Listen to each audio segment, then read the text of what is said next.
एक बहुत बड़ा चोर था।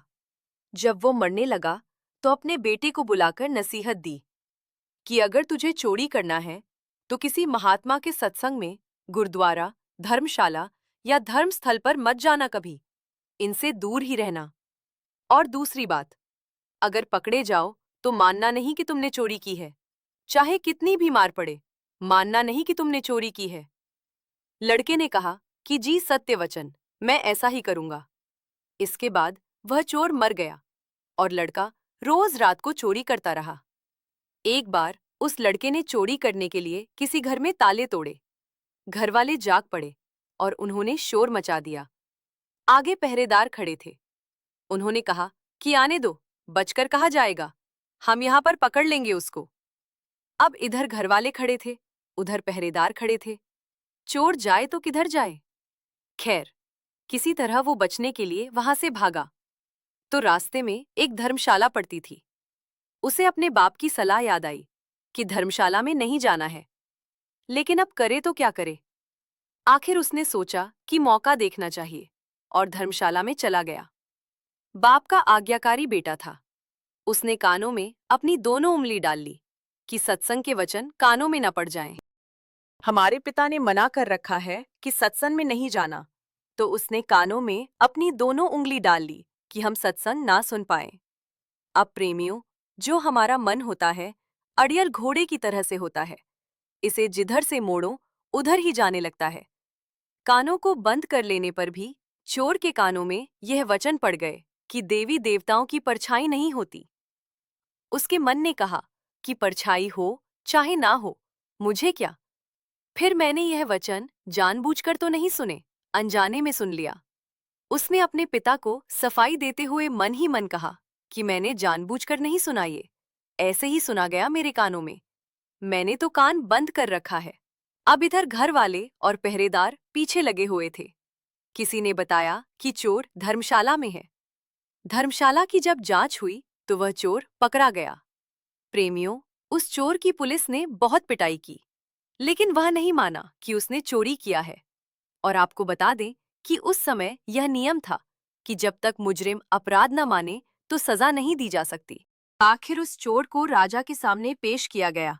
वहां भी खूब मार पड़ी, लेकिन चोर जो था कि मानने को तैयार ही ना था।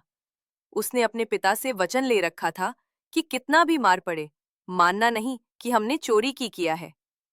राजा को पता था कि चोर जो होते हैं वो देवी की पूजा करते हैं, देवी की आराधना करते हैं। इसलिए पुलिस ने एक ठगनी को सहायता के लिए बुलाया। ठगनी को बुलाया गया, सारी बात बताया गया, तो उसने कहा कि मैं मना लूंगी उसको, इससे कहलवा लूंगी कि इसने चोरी किया है। उस ठगनी ने देवी का एक स्वांग बनाया, दो नकली बाहें लगाईं, चारों हाथों में चारों मशालें जलाईं और नकली शेर की सवारी की।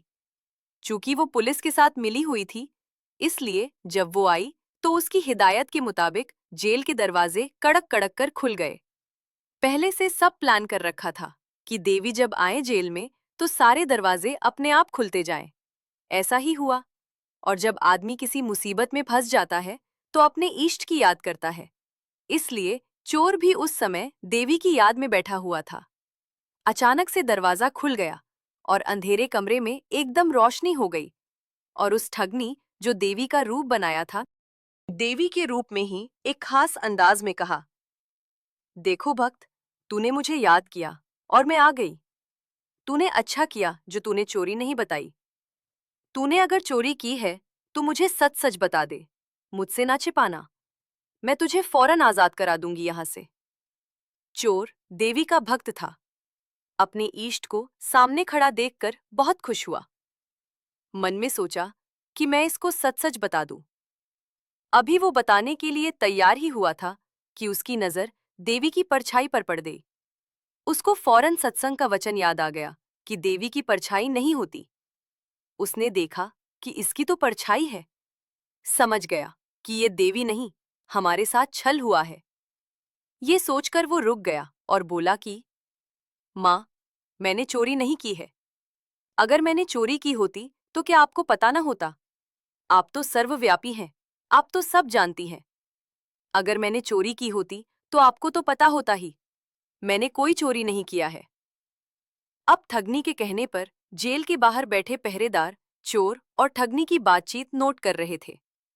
उनको और ठगनी को विश्वास हो गया कि ये चोर नहीं है। अगले ही दिन उन्होंने राजा से कह दिया कि ये चोर नहीं है, और फिर राजा ने उसको आजाद कर दिया। तो सोचने लगा कि जब सत्संग का एक वचन सुना तो जेल से छूट गया।